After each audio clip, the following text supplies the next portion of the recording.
Oh, Jesus Christ. Where do I begin? I was playing it at work. My new lead designer came over. He's like, "Are you playing The Witcher 1?" I was like, "Yeah." And he said, "Why are you torturing yourself?" It's like playing a Guitar Hero without looking at the screen. Damn it, Geralt. It's a miracle you're alive. You could have told me about this. Sweet Fistak. Hello. Today we decided to do something slightly different, where I would play a game that Alex has played quite a lot of. Quite a lot of. Yeah, which while he's been away doing all sorts of things. And today we're going to be talking about The Witcher 1 and our experiences. Alex, the editor here. Fortunately, when editing this episode, disaster struck. Most of the footage has been lost. So this episode is really short, and mostly we're really only going to be talking about combat. Really annoying, because we had some great conversation. Unfortunately, 'tis life. I hope you do still enjoy it. I hear witches can parry bolts in flight. Let's see. Leo, stop! Ah! Another fairy tale. Immediately, the first question, how far did you get to? I got to like the swamp, which I think is chapter 3. Given the amount of time that I have spent in this game, Which was not how much? very far. About 30.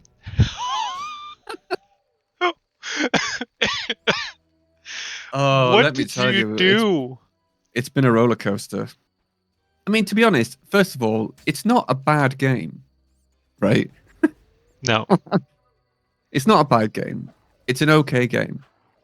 It has some of these traditional RPG hooks. It's quite fun to level, and progression is good. And it's clearly got some of the things that make the Witcher games unique, because it has the whole utilization of mutagens and potions and the bestiary, right, which is really important, and the idea of kind of like read it, which always all helps with immersion and just actually trying to think about ways to defeat your opponents rather than just being given stuff because you leveled up, or rather than just having assumed knowledge, rather your character having assumed knowledge, right? That is. So it has this detective element to it, which is embedded into the combat, which I really like. But the combat, man. Oh boy. Yes. Oh boy. You know what? I applaud them for Mhm. trying something Right? different, new, right? Right? And I really do. I think it shows. You can tell when you play it that the designers really cared about design, right? Actually, they really actually cared about it, as much as that might sound ridiculous to some people, especially if you didn't like the combat. But I actually think they really did care about the design. I And they really were like trying the something idea new. of combat, of the way combat is in that game. I just don't. The way it was realized wasn't the best. I think that's not Yeah. up for discussion. But I really quite like the idea. And maybe this is me because I like this game so much and I found this meaning where it wasn't supposed to be. But I really like the idea of when you put skill points into your combat tree, you unlock new moves to the combo. It's almost like because Geralt lost his memory. Yeah, which is actually the conceit of the Yes. of the opening of the campaign. Yes. Which is a bit of a trope, but it's fine. Like it's fine. It's I'll give that a total pass. But and it's Yeah. like you are remembering things as you are unlocking, as you are unlocking stuff. And what's also cool and a testament to the game development, to CD Projekt, is that in Witcher 2 and Witcher 3, you're not re-unlocking all of the signs. You're not re-unlocking a bunch of stuff that you already unlocked in Witcher 1. The time of the sword and axe approaches. The time of the white frost and white light. The time of madness and disdain. To Dayrek, the final. I think what they were trying to do with the combat, if I start from the beginning, Yes. is they're trying to do, like a lot of the other parts of the game, they're trying to do too many things at once. They're trying to do too many styles at once. It's the same with the camera. Like the cameras, it's like they've gone, oh, RPGs have an overhead camera.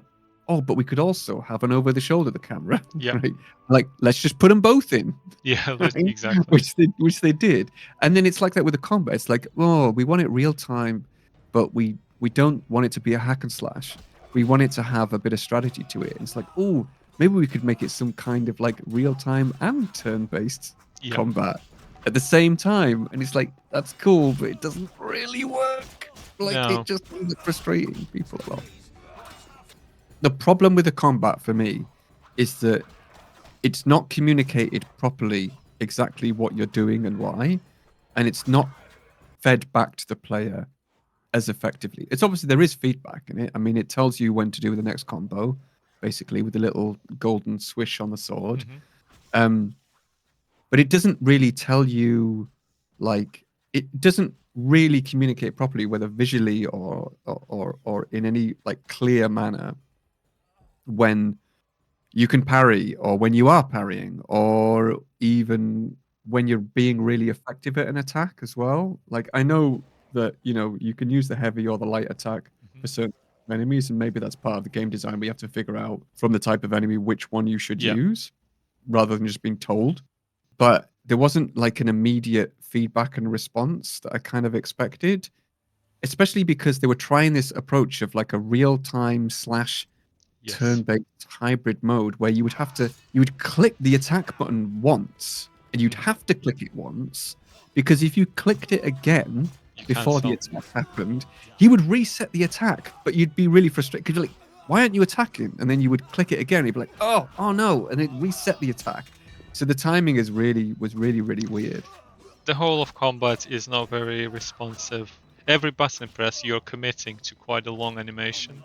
And this, so you mentioned briefly the evasive moves that you can do, like a backflip or a side something dodge, but you have to be clairvoyant to use them, basically. Because by the time you see that you're being attacked and you double press the direction key, and Geralt actually does, it's too late. There's not the sort of teller, and I don't particularly like it when sort of UI tells you exactly what to do, because I just feel like that's just the game holding your hand too much. But it feels, to be honest, it felt, you know what it felt like? It felt like playing a rhythm game, which is not a bad thing necessarily, because combat has a rhythm to it. Like in Doom Eternal, combat has a rhythm to it, and it's up to you to figure out like the beat and the cadence of it and the flow. But it almost felt like a rhythm game where you were blind. That's probably the best way I've figured to, I can probably describe it right now as a rhythm game where you're blind, because it's like it's like playing a Guitar Hero without looking at the screen. Obviously that's an exaggeration, right? It's not completely like that. I actually don't think that the combat's not terrible, right? It's not, and the game's certainly not terrible. No.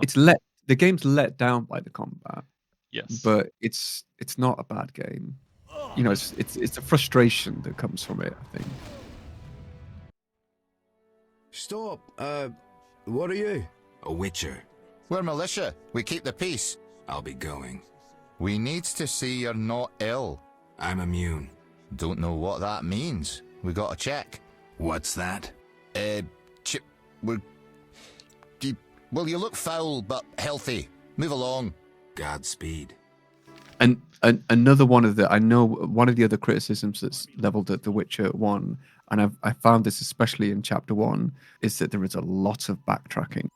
There's a lot of like, go here and ask this guy this, and you could probably create an efficient route where if you gathered the quest together and you sort of looked at the map and you figured out where should you go next, and then and work it out from there where you're close to. But in Chapter 1, because there's that the outskirts of Vizima, it's like this is just one long trail that you have to go all the way up to, round the other side, and then talk to this guy, and then he'll tell you to come back all the way over somewhere else to talk to somebody else about the second part of that quest, and then back again, and you're like, oh my god. There's a lot of running around in that game. I'll agree. I'll give you that. In the Chapter 1, there's obviously the big investigation about One is finding the stones. How did you get on with that? Well, The you see, the town? thing is, by the time I got to that point, I'd already got a few of them already, Yes. because I think you get one from the sewers or something. hmm And then I'd already got one from somewhere else in the city. And then there was another one. And then I think you get one from the hospital because you just give some food to the Yep, statue. you Something. do. Um, and then you've got to go to the swamp to get some others. It wasn't too bad. It's just once you go to the swamp, though, it gets like super difficult. Or like, it doesn't get super difficult. It just gets more difficult. Again, and you're talking about Mostly combat stuff, mostly yeah. combat. Yeah. And there was some weird stuff that happened in the swamp, for example. Like, I saw those golems, the stone golems. Yep. And there were those pylons, the lightning pylons. And I was like, oh, you got to just turn them all on. And I turned all of them on, and they just electrocuted me, and I died. Right. Okay.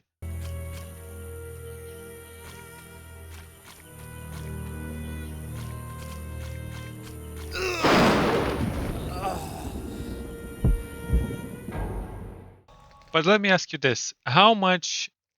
So you've invested quite a bit into sword fights parts of the tree. It sounds like. How much did you invest into science and alchemy, and how much did you end up using science and alchemy?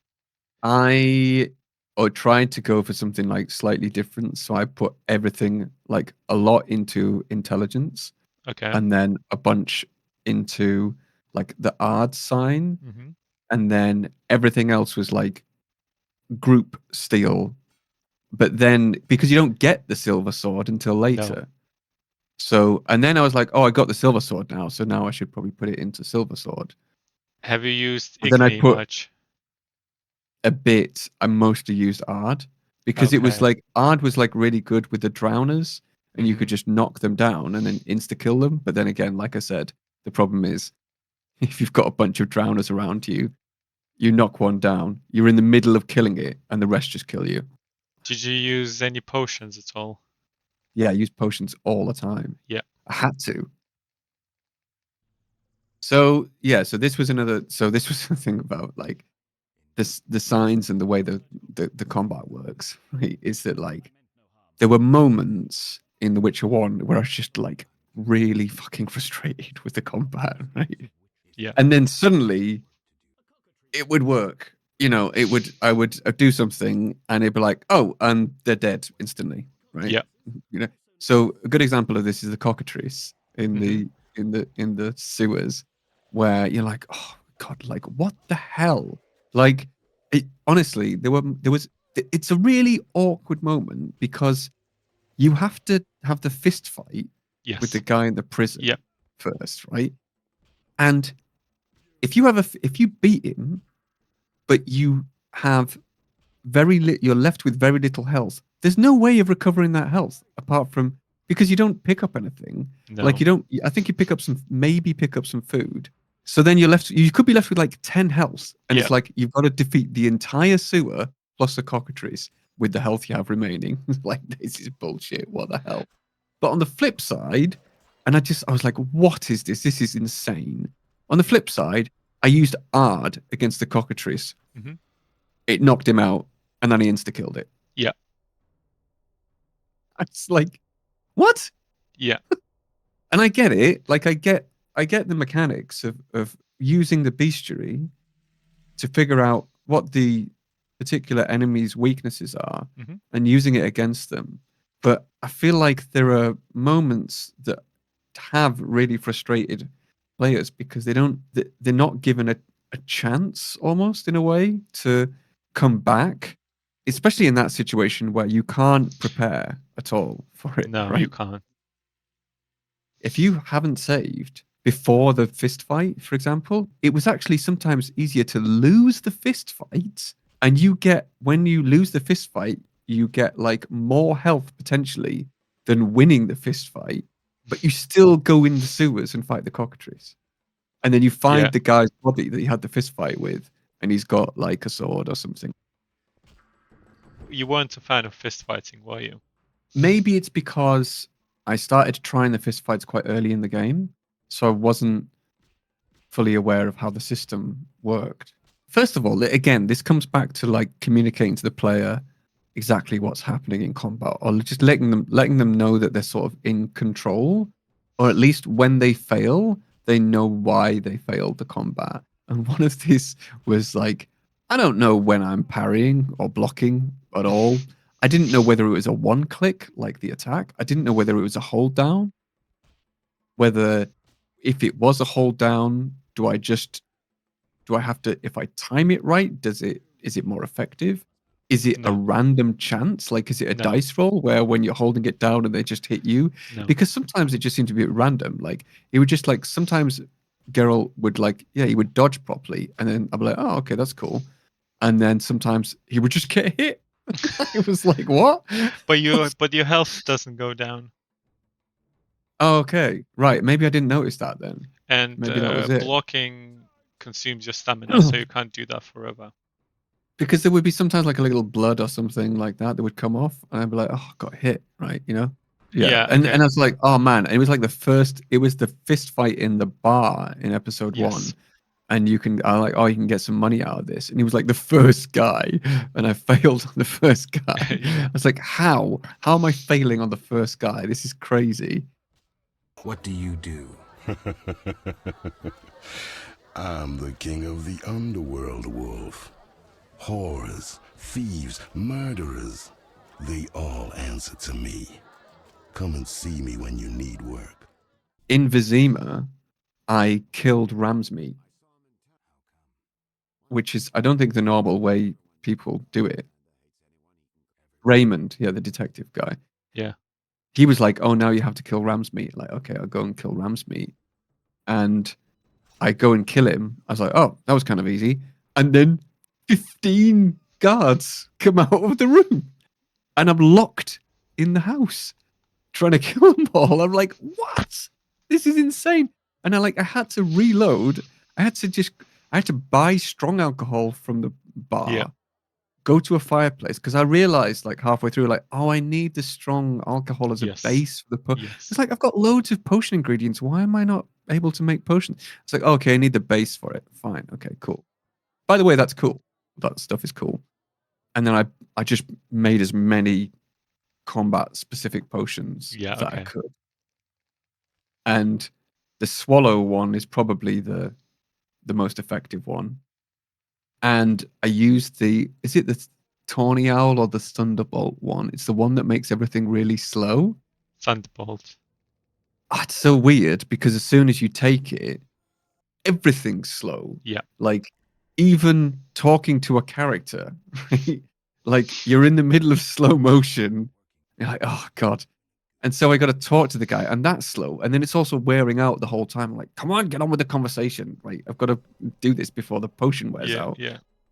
And then everything's slow, which is it is useful, I guess, because you can do the combo easier and you can sort of move out of the way maybe easier, but it just ended up making the whole thing just slower.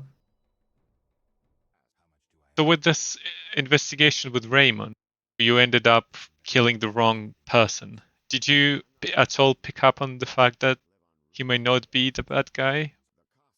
The Well, Ramsmate, I mean. oh, I did the last time I spoke to Raymond before I killed Ramsmeat, I was like, there was something he said, and I thought, this seems a bit sus, and I can't remember how he put it, but just did seem a little bit suspect. There's a lot of stuff about like disguises and Yeah. people taking on different appearances and stuff like that. Do you want me to tell you what you missed in that dialogue? Yeah. So in that dialogue, if you were to pay attention to your medallion, it would vibrate. Oh, no way. Because that's No where way. the real That's cool. Raymond is killed and Asa takes his place. And then you can actually find the corpse of the real Raymond. And if you do I assume you did an autopsy. Yes. And what was the takeaway of the autopsy? She said, because Shani, wasn't it? She said, I can't remember. Because she did like four things or something.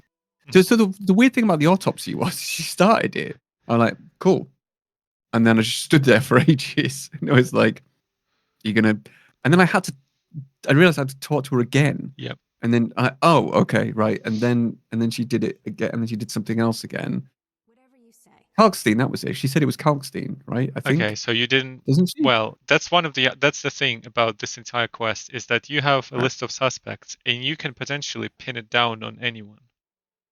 But Right. if you really poke around, then you figure out the truth. Because with the autopsy specifically, there's like wounds that you go through, and then I think there's some sort of indication that they may have been poisoned, which I guess is where Kalkstein would go into play. Yeah, But if you keep it. Yeah. digging, you end up finding some sort of a Zerican fly eggs in their brain, which is how you then connect it, because this is where Aza is from. Yeah, that stuff is cool. Like, that stuff is cool. Process of the tongue, so the murderer removed it. So we're certain a gifted alchemist is the murderer. A gifted alchemist who's a crappy surgeon. Kalkstein. He wanted to implicate the bandits, but he failed to foresee a professional autopsy. Thanks, Shani. That's the evidence I need. Positioning in combat, Yes. especially in groups, was like... Yeah. When I had that fight with the Ramsmeat guards, Mhm. entering a room and then just getting mobbed immediately Yes. by everything. Yeah. And then just being like, what? I thought I can just kind of use group style Yes. and just be fine with it. But I couldn't really, because there were so many of them that they would hit me. And I was like, right, okay, I got to move somehow. But then I was blocked from getting out of the way. And then sometimes you would hit the button and he would do a little roll. And I was like, why are you doing this? Why are you rolling around out of the way? Like you're just getting hit all the time. The execution stuff is cool and all. Yeah. Right? You knock someone down with art, Yeah. go and do an execution. If you're in the middle of doing an execution, an enemy can run up to you and start wailing on you, right? And there's no way of getting out of it. And he's Yeah. knocking down your health. And it's like, I get that that's kind of realistic in a way. Yeah. But in most other games, they either make the execution really quick or they stop the enemies around them doing something. Yeah. So you don't have to. And it was situations like that that just took so much time.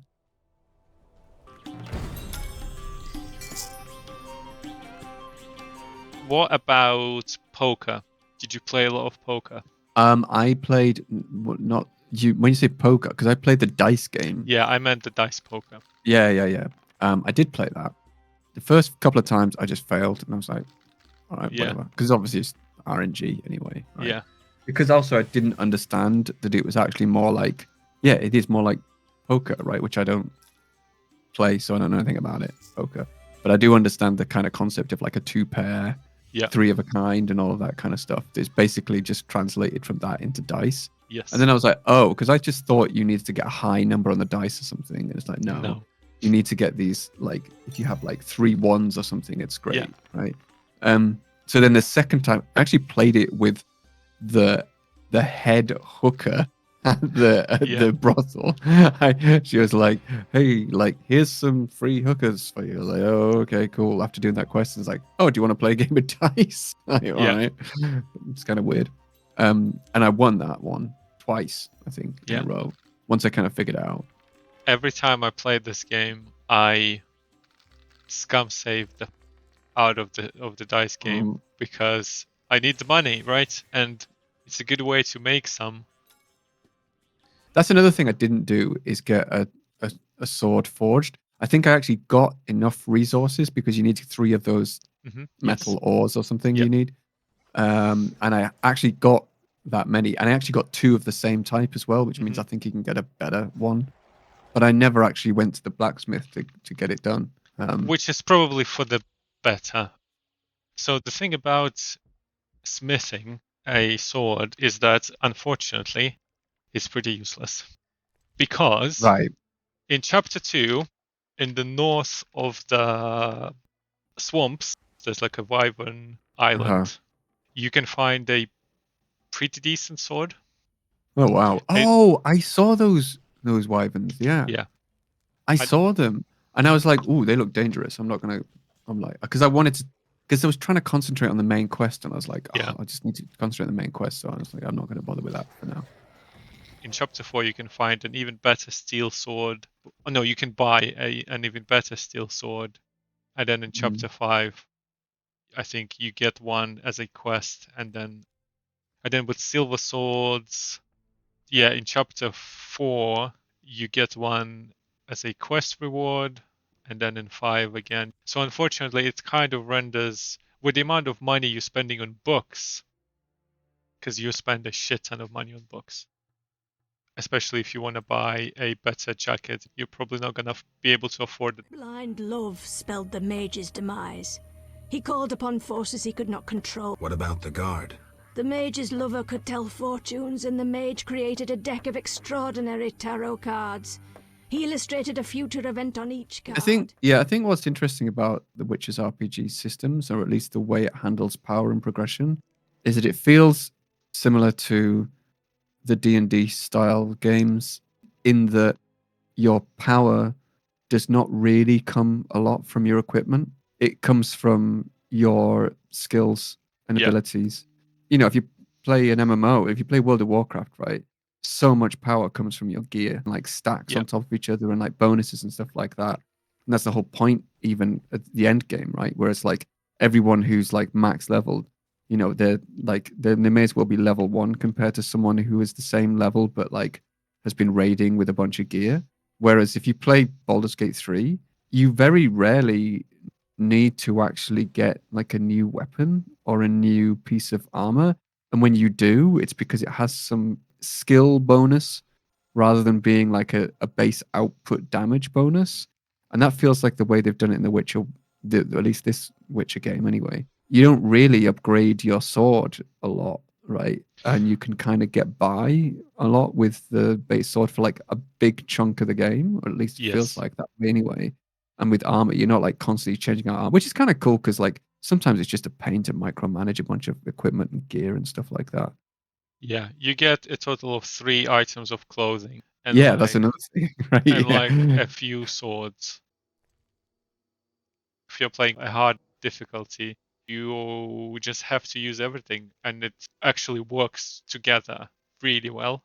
Yeah, and I would probably almost also criticize it for that because it's problematic for the player to make use of a game's mechanics. You need to put it on a higher difficulty, and I feel like that means you're missing out on mechanics by simply playing it at an easier or normal difficulty. And I know that's hard to get right, but I feel like there's a problem with the way the difficulty is balanced, or I feel like there's a problem in the way that the game's mechanics are communicated to the player, because you know because then sometimes that's what happens, where a player goes, this is really hard, I don't know how to solve this, and then at some point they go, oh, I can use this mechanic and it will help me do this thing. Whereas if you're on an easy or normal difficulty, players will not have to use that mechanic and be fine. But then they might get bored because they didn't even know that mechanic existed, because they weren't required to use it, or because they didn't feel like they needed to use it, because they didn't maybe know it existed, because that mechanic wasn't communicated effectively enough to them. So, and it is difficult to get that right. I do think it's a shame almost that playing The Witcher on hard is required to make the most of its mechanics. Yeah, on easy, I'm sure you could just cut through everything without use really, and not even bother with a potion or anything else. Very, very likely that would be the case. Because to me, Witcher 1 on hard is super easy. Because at certain point, about probably chapter 3, you get so strong that with just a swallow, you could basically breeze through most encounters.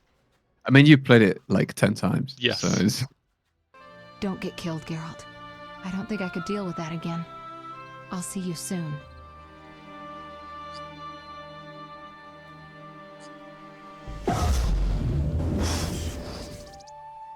See you, Triss. So I know my rating of that game. What's your rating? I am gonna go I mean, I gotta probably go C, I would not put it as a D. No way. I'm kind of tempted to go B, but I might have to go C. At the time, probably a better experience at the time. I think it would have been a B, maybe even an A, with better combat. And if they're just not trying to do too much, shoehorn too many mechanics and styles at the same time. I know you were going to say S. I or was A. going to say S, but then I was like, well, if I'm trying to be objective, yeah, combat is not well realized. But I will still put it as A because if you were to finish the game, you would agree that there's a lot of very, very good moments. It's 11 out of 10 game wrapped into 8 out of 10 body. Yeah, I guess Something like so, it's probably which is interesting because we arrived at the same where we arrived with Max Payne because you said A and I said C, and then we ended up with B. I think it probably applied the same, to be honest. Yeah. Really.